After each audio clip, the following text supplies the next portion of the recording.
In 2022, around 3 million people with Turkish background live in Germany. They belong to a nation that sided with the German Empire in World War I. In the Second World War, despite promises from Berlin, Moscow, and London, they managed not to be lured any warring states' side. The Turkish army, with 575,000 soldiers, is, in terms of manpower, the second largest army in NATO, after the United States Army, and is modernly trained and equipped. However, it is increasingly forgotten today that, in recent history, the contribution of German officers and non-commissioned officers to the development and training of the Turkish armed forces was greater than that of others. At the beginning of the 7 Years' War in 1756, Captain Albrecht Friedrich von Waren, the adjutant of Frederick the Great, was the first officer of a German king to set foot on Turkish soil. He had come to Constantinople, as Istanbul was called at the time, accompanied by the first diplomatic representative at the Bosporus of the Prussian Privy Council, and chargé d'affaires of the envoy, Karl Adolf von Rexen, who in reality was Lieutenant Gottfried Fabian Haude. The second Prussian envoy was Major von Zagelen. However, due to their diplomatic mission, these two officers were unable to influence the internal military affairs of the Ottoman Empire. However, this influence began in the year of the French Revolution in 1789, which was marked by the popular motto, "Liberty, Equality, Fraternity."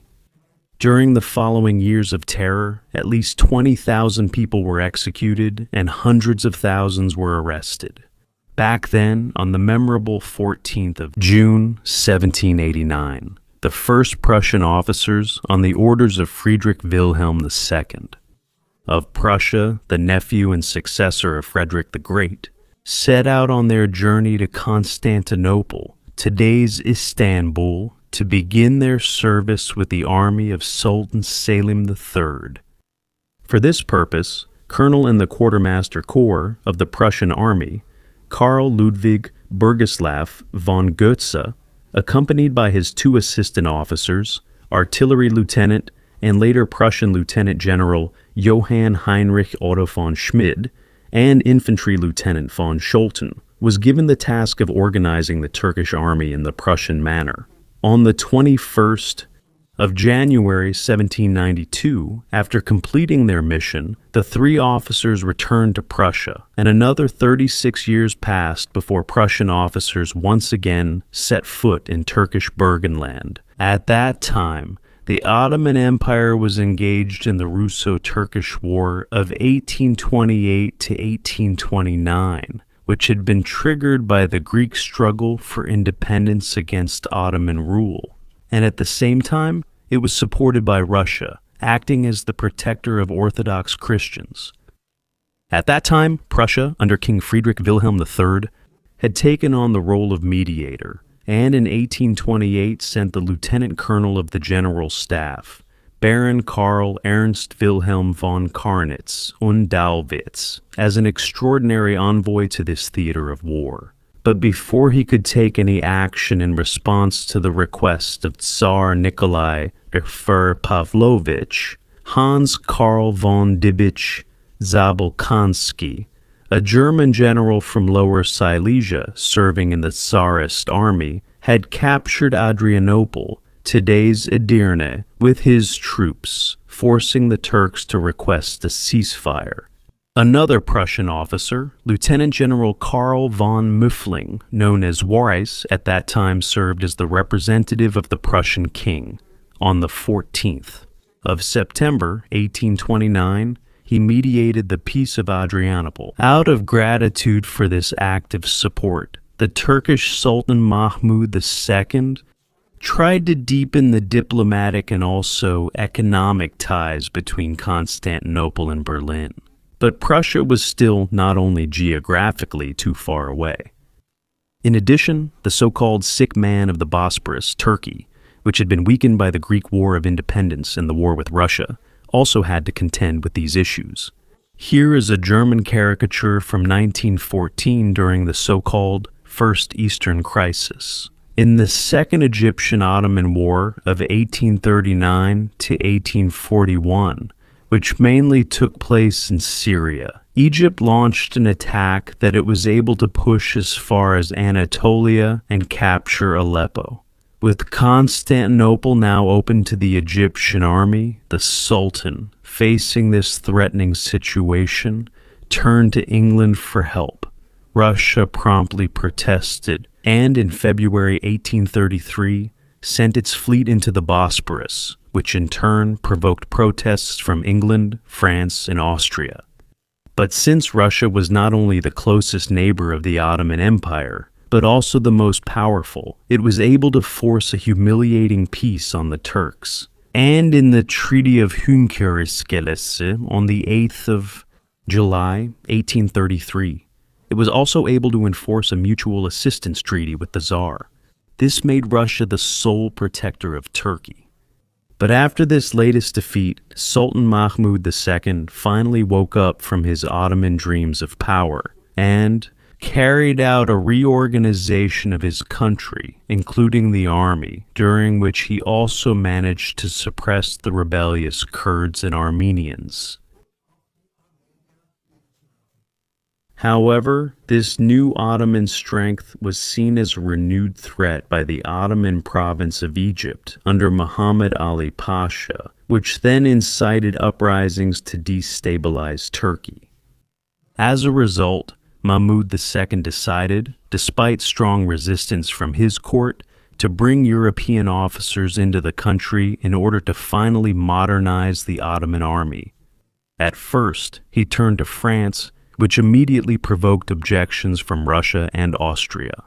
As a result, in 1835, a request was made to Prussia's king, Friedrich Wilhelm III, who, however, for the time being, felt Prussia was only in a position to allow Turkish cadets to be trained at Prussian officer schools. However, one of the many unforeseeable historical coincidences occurred, which in this case set the Prussian-Ottoman military cooperation in motion.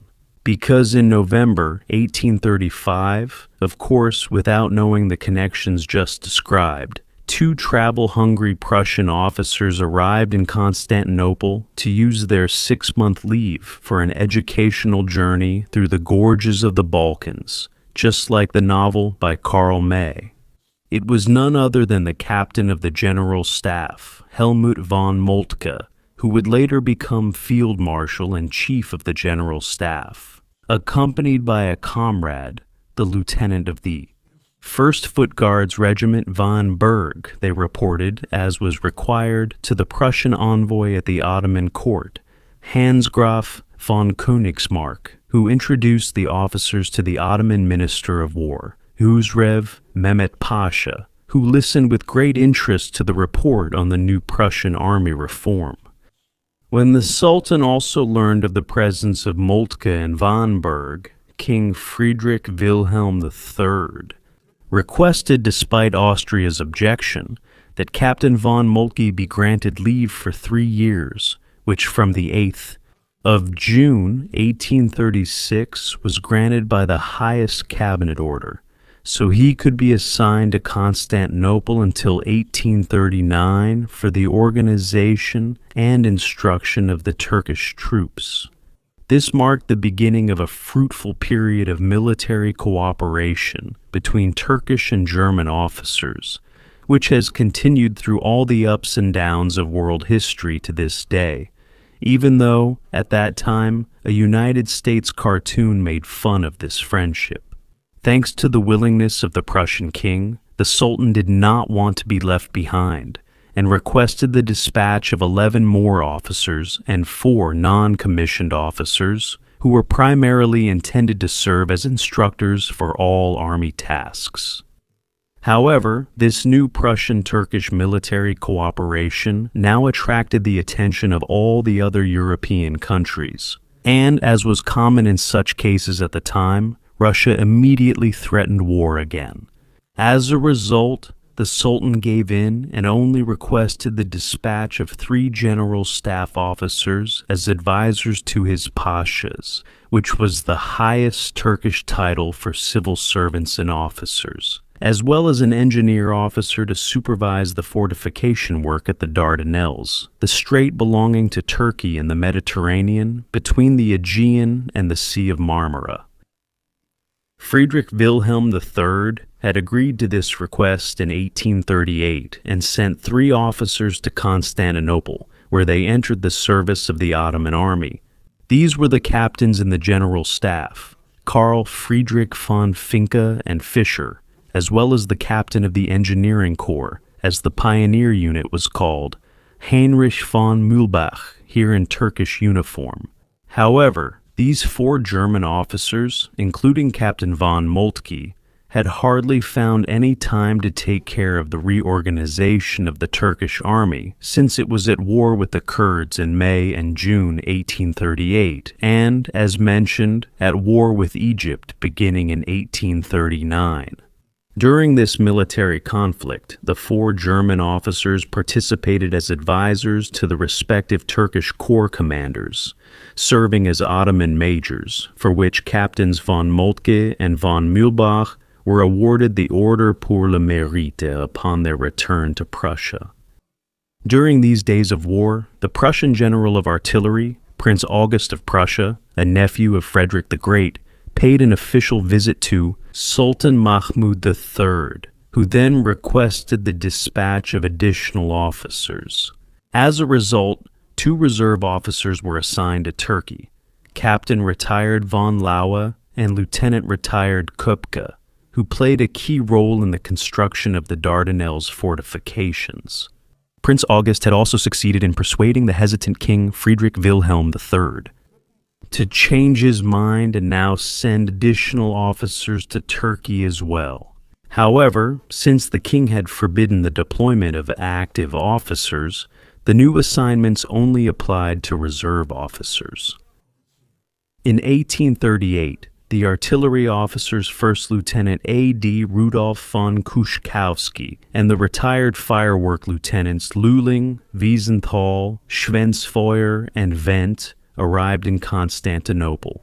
And since these retired officers were no longer bound by the king's orders, they stayed in the country when King Friedrich Wilhelm III, after the defeat of the Ottoman army on the 24th of June 1839 in the Battle of Izib, which took place mainly in Syria during the Second Egyptian-Ottoman War, in which Moltke had participated as artillery commander on the staff of Hafiz Osman Pasha, recalled the active officers Moltke, von Finke, Fischer, and von Mühlbach. In contrast, the 5 officers who were no longer on active duty had remained in Turkey, where they continued to serve in the Ottoman armed forces.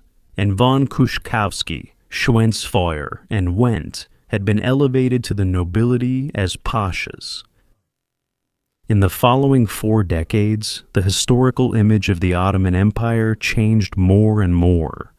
The new Sultan, Abdülhamid II, and his court had to realize that, despite all religious and traditional restrictions, their country now had to finally turn its gaze toward Europe if the Ottoman Empire wanted to participate in the political and military game of the other European powers, but all Turkish. However, requests to send German officers had always been rejected by Chancellor Otto von Bismarck, with the reasoning that Germany had no active interest in the Straits and did not intend to provoke Russia with such an action. However, on the 11th of May, 1880, when Sultan Abdülhamid expressed to the German ambassador in Constantinople, Paul Count von Hatzfeld, zu Wildenberg, the wish that the German emperor might send him some German civil servants and staff officers for the purpose of reforms, Bismarck's attitude changed after careful consideration of the political consequences, and 12 more Prussian officers were sent, who served as instructors in the Ottoman army until 1881. But even during this time, Turkey did not find peace. It had lost the Russo-Ottoman War of 1877–78, during which Russia had practically conquered the entire European part of the Ottoman Empire. Only Constantinople was not taken, out of consideration for the other European powers. In response to Russia's growing power, Great Britain and France had moved their Mediterranean fleets to the Straits to demonstrate their interests through their presence. However, this only encouraged Russia even more to assert its maximum demands against the defeated Ottoman Empire in the Treaty of San Stefano on the 3rd of March 1878 as quickly as possible. Among other things, Serbia, Montenegro, and Romania had immediately become independent. This renewed humiliation by the Russian Tsarist Empire now prompted Sultan Abdulhamid II to finally turn to Germany, whose army, after the victory over France in 1871, was regarded by the whole world as the strongest. He asked the German Emperor Wilhelm IV to establish a military mission in Constantinople. As a result, on the 29th of April, 1882, the following officers were first granted leave from the Prussian army and then sent to Turkey. As head of the mission, the Prussian colonel, later Major General, and Ottoman Lieutenant General, Otto Kaler, whose reform proposals, however, could not be implemented for the time being due to Turkish resistance, corruption, and language barriers. 3 years later, on November 8, 1885, Kaler died in Constantinople after a short illness. The captain, later a Prussian lieutenant general, and Ottoman Mushir, that is Marshal, Louis Kampfhefner, from 1900 known as von Kampfhefner, served as an instructor for infantry and as the Sultan's adjutant general.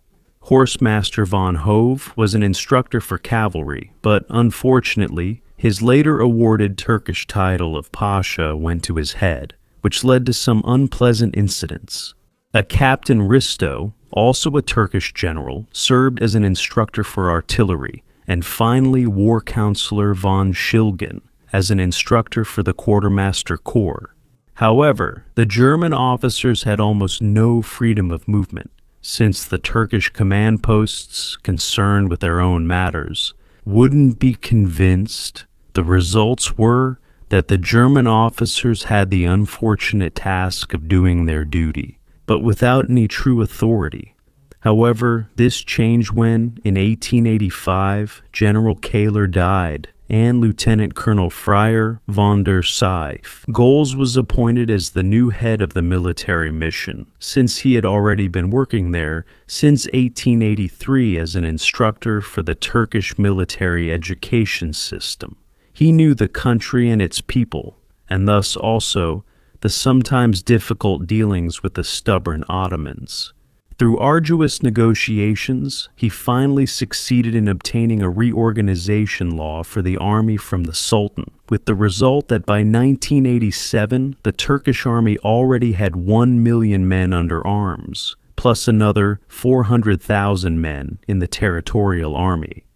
Thanks to this achievement by Goals, which was highly respected even in Turkey, it was possible to prevent the imminent collapse of the Ottoman Empire and to ensure that from then on, the Turkish army no longer had to fear any external enemy. In 1895, Fryer von der Goltz, who was known as a Turkish marshal, left Turkey. But he had left the court of the Sultan with the certainty that, firstly, German and Turkish troops had been trained and educated according to the same principles, and secondly, that this had also created a military bond that could not easily be broken by potential adversaries. However, von der Goltz's departure did not change the existence of the military mission in Turkey. So, until the year 1908, the Turkish army employed 3 German general staff officers, 3 artillery officers, 2 cavalry, and 2 infantry officers each, as well as 1 engineer and 1 administrative officer. All of them came from the active German army. Another 7 officers were assigned to mapping duties, and 2 more of each were on leave from their German units to serve as instructors for the cavalry and artillery. And now there were also the first 2 German naval advisors in Turkey, retired corvette Captain Stark, and here in the picture in Turkish uniform, retired corvette Captain Kurt Carlau vom Hofe. In 1909, Prussian Field Marshal Freiherr von der Goltz returned to Constantinople as the head of the German military mission. He brought with him 2 lieutenant colonels, 2 dental officers, a chief medical officer, 14 majors, 9 captains as active officers, and 12 other reserve officers. However, the next 4 years were marked by the events from November 29, 1911 until the 18th of October, 1912, the Italo-Turkish War and the 2 Balkan Wars of 1912 and 1913, all of which left their mark. As a result, the Ottoman Empire in Europe was pushed back to what are now the present borders of Turkey and had to cede large territories to neighboring countries. In contrast to the model of political wars that prevailed in Europe at that time, these Balkan wars were characterized by a high degree of ethnically motivated violence. All sides killed or expelled numerous civilians of the other ethnic groups. When the Treaty of London ended the First Balkan War in May 1913, not only had the countries fighting, the Ottoman Empire against the Balkan League, Serbia, Greece, Bulgaria, and Montenegro, become involved, but all the other European great powers had also intervened, with Austria, Hungary, and Italy strongly supporting Albanian independence. With this, Vienna wanted to prevent Serbia from gaining access to the Adriatic, while Rome hoped to be able to subjugate the weak new state on the other side of the Adriatic to its will. Russia, in turn, supported Serbia and Montenegro as part of Pan-Slavism, and France, still driven by thoughts of revenge for their defeat in 1871 and the loss of Alsace-Lorraine, but not yet ready for war, as usual sided with the Russian position. Only Germany and Great Britain had remained more or less neutral, although of course both were also deeply involved in the internal politics of the Ottoman Empire. In retrospect, the Balkan Wars and their outcomes can be seen as a precursor to the First World War. But at that time, a political movement had also emerged in the Ottoman Empire, starting at the end of the 19th century, which illegally worked towards liberal reforms and a constitutional form of government, with the goal of strengthening the Ottoman Empire, which was weakened in foreign policy and threatened by internal collapse, through systematic, thematic, political, military, and economic measures. This refers to the Young Turks movement, which was later also indirectly responsible for the genocide of the Armenians. In any case, Emperor Wilhelm II, here during his visit to Jerusalem in 1898 during the Balkan crisis, recalled Field Marshal von der Goltz and ordered a new military mission to be carried out. The most important instruction to the new chief, general of the cavalry, Otto Lehmann von Sanders, was that it must be completely irrelevant to you whether the Young Turks or the Old Turks are in power. You are only concerned with the army. You must remove politics from the Turkish officer corps. The military mission, established in June 1913, here shown departing from Germany, was the largest in terms of numbers. In addition to the officers already stationed in the country, many new ones now came to the land on the Bosporus, some of whom took up key positions in the Turkish army. On the 4th of January 1914, General von Sanders was appointed Turkish Marshal and Inspector General of the Army. He had been supported and promoted in every way by the young Minister of War, Enver Pasha, who was one of the greatest friends of Germany that the Ottoman Empire had known throughout its history.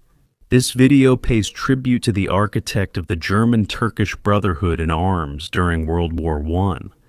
Enver Pasha also appointed the last commander of the German Grenadier Regiment 119, Colonel Bronsard von Schellendorf, as Chief of the General Staff of the Turkish Army, and the previous engineer commander of the German 15th Army Corps Colonel, later General of the Infantry, Erich Weber, was appointed Inspector General of Turkish Engineering and Fortifications. The remaining 58 German officers of the military mission were deployed as instructors and advisors at all headquarters of the Turkish Army.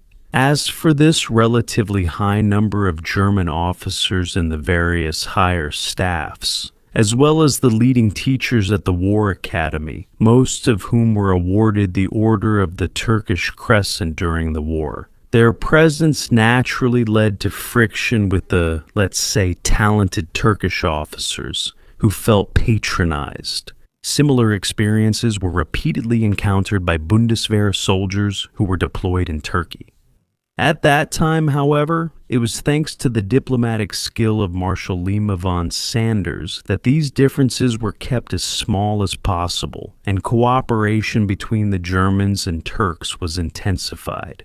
This good cooperation at all levels had reached its peak just as the first shadows of an impending war appeared in Europe. Then, on the 1st of August, 1914, when World War I broke out, the German government urged Austria-Hungary to use its navy to support Turkey in protecting the straits in order to prevent the Russian navy from breaking out into the Mediterranean.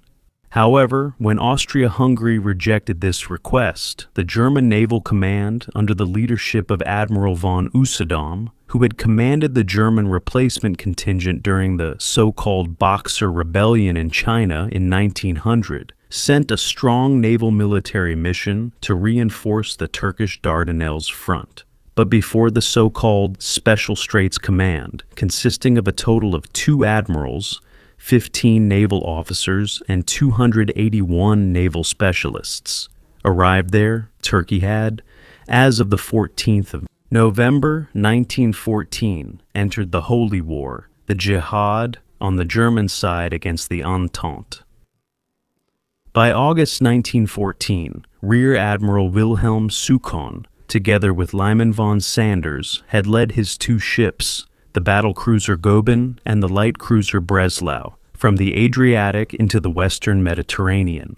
A few days later, the 2 German ships entered the port of Constantinople, where, on the 12th of August, they were officially taken over by the Turkish Navy.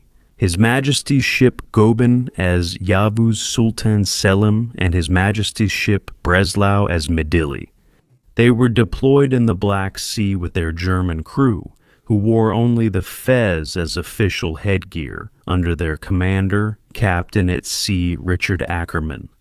It can be said that, in addition to the friendly and appreciative words of Wilhelm II about Turkey and Islam, the transfer of the Goeben and the Breslau to the Ottoman Navy played a decisive role in Turkey's entry into the war on the side of the Central Powers. Their Minister of War, Enver Pasha, had Admiral Souchon, who had been appointed commander of the Ottoman Navy from August 1914 to September 1917, ordered that the Turkish fleet establish naval supremacy in the Black Sea. To achieve this, he was to attack the Russian fleet wherever he found it, even without a formal declaration of war. In response, on the 29th of October, 1914, Souchon shelled Russian ports for the first time, which meant that Turkey was de facto at war with Russia. The request submitted by Lima von Sanders to Wilhelm II on August 11, 1914, for the recall of the military mission had been rejected by the pro-Turkish Kaiser. This ensured that the German officers could now transfer to the Ottoman army and be deployed there. Thus, Lima von Sanders was given command of the 1st Ottoman Army.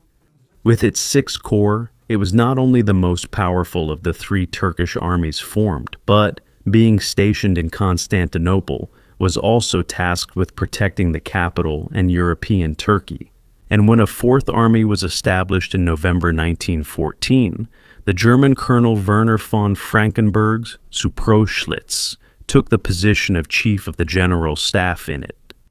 By cabinet order on the 28th of November 1914, the previous Governor-General in Belgium, now already 70 years old, Field Marshal Friar van der Gols, was assigned to the person of the Kaiser, the Ottomans, and His Majesty's headquarters, at first on the 12th of December. Colmar van der Gols arrived in Turkey and, being highly esteemed, was appointed as the Sultan's military advisor. Then, after the end of March 1915, Lima was given supreme command over the newly formed Fifth Army for the defense of the Dardanelles. After receiving command of the army, van der Gols took over supreme command of the First Army from him. Since October 1915, he then commanded the 6th, Ottoman Army in order to coordinate the Turkish and German operations in Persia, which until then had seemed incompatible. After he arrived in Baghdad in December 1915, he led the 6th Army to victory over the British troops that had been under siege from December 1915 to the 29th of April 1916 in the Siege of Kut. Hunger, disease, and physical violence from the Kurdish and Arab guards caused heavy losses among the prisoners. Of the 2,592 captured British soldiers, only 837 survived. But Field Marshal van der Gols also did not live to see his victory. He died 10 days earlier, on the 19th April, in his headquarters in Baghdad. He died of typhus. His funeral once again showed the high recognition that was also paid to him by his Turkish comrades. However, the death of the German field marshal also meant that from now on, the Turkish officers in the East became completely inaccessible to German advice. So they also did not exploit the victory against the British strategically. In contrast, an uncle of Enver Pasha, Halil Pasha, who had been appointed as commander-in-chief for a short time by the ailing Goltz during the final phase, claimed the victory for himself. But instead of attacking the weakened British in Mesopotamia, he instead attacked the Russians in Persia without any lasting success. From then on, the German and Turkish efforts increasingly diverged. In addition to Gols, other German officers had a significant influence on the events of the war between Baghdad, Jerusalem, Erzurum, and Gallipoli. Thus, in April 1917, General of the Infantry Erich von Falkenhayn, who was mainly responsible for the terrible losses in the Battle of Verdun in 1916, was assigned command of all troops in Iraq. In June 1917, he was appointed Commander-in-Chief of the German Army Group Yildirim, or Army Group F, to which the German Asia Corps was subordinated. In October 1917, he became the military commander of Palestine. I have a video about the German Asia Corps. In February 1918, von Falkenhayn, in his position as military commander of Palestine, was replaced by Marshal Lyman von Sanders. Here you can see Sanders with the successful pilots Hans-Jahren Boudegge on the left and Oswald Bölke, and since the 4th of September 1917, Vice Admiral Hubert von Reuberg-Paschwitz succeeded Admiral Souchon as Commander-in-Chief of the Turkish fleet. In the 20th of January 1918, the German military mission in Turkey counted 664 officers and 6,686 non-commissioned officers and enlisted men, including 352 officers and 1,682 non-commissioned officers and enlisted men in the actual military mission alone, while the rest were distributed among various units such as railway commands, depots, medical units and hospitals, motor vehicle columns, anti-aircraft units, supply bases, and many others. The tens of thousands of German soldiers in the so-called Asia or Levant Corps are not listed or included here. It would go too far if I were to list all the officers of the military mission who held responsible positions in the Turkish armies, such as the chiefs of the general staff or the officers in the Turkish general staff. Interestingly, some of these officers later played a role in German politics or the military, with the most prominent probably being Reichschancellor Franz von Papen in 1932, who was a major at the Palestine Front in Turkey on Volker Hein's staff, and General of Cavalry Ernst August Kustring, who was the German military attaché in Moscow until 1941, and served as a major with the German military mission in Turkey from December 1917 and since the 17th of January 1918, was the first adjutant, the chief German advisor, and de facto chief of staff of the Ottoman army, and the Minister of War, Enver Pasha, appointed Major General Hans von Seeckt, who was the head of the army command of the Reichswehr from 1920 to 1926, or Karl Pfeffer Wildenbruch, the Obergruppenführer and battle commander of Budapest, who initially served as a first lieutenant with the German military mission in Turkey as a general staff officer on the staff of Field Marshal Kolmar von der Goltz, and then from May to November 1917 as the first general staff officer with the German military mission in Constantinople.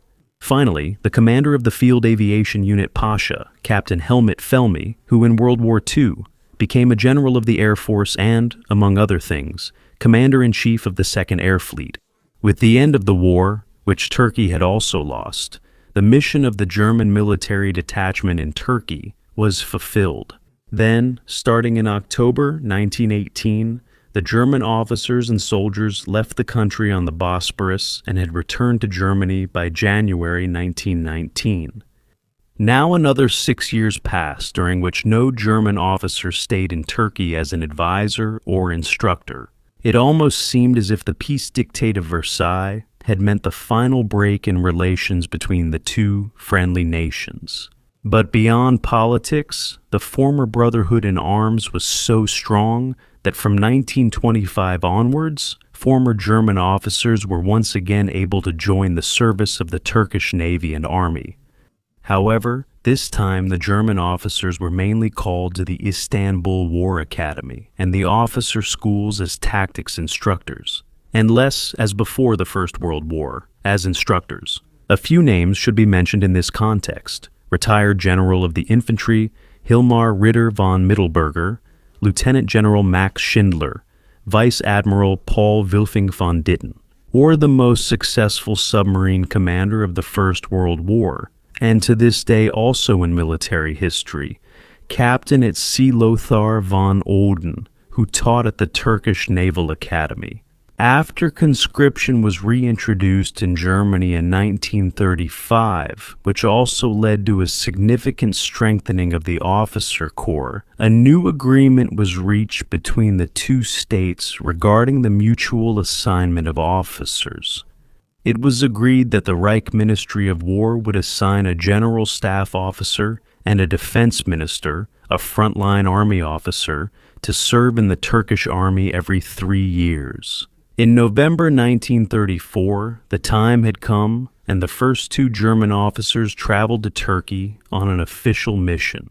These were Lieutenant Colonel Alfred Jodl of the General Staff from the Army High Command, who would later become Chief of the Wehrmacht Operations Staff, and Lieutenant Colonel Hans Rode, who, as in 1917, was again assigned as a liaison and instruction officer at the War College in Turkey and, in 1936, became the military attaché representing Germany in Turkey, Greece, and Iran. He was appointed with his official post in Ankara, where he remained as a lieutenant general until August 1944. In 1938, they followed Colonel Maximilian Freder Pico, who was assigned to the chief command of the foreign armies of the Wehrmacht East Division, who was there as the officer responsible for the enemy's situation in the Turkish army, and Major Richard Lepper, who on February 3, 1943, served as a major general and artillery commander of the 6th Army in Stalingrad, who was taken prisoner by the Soviets, where he remained until his death on March 30, 1943.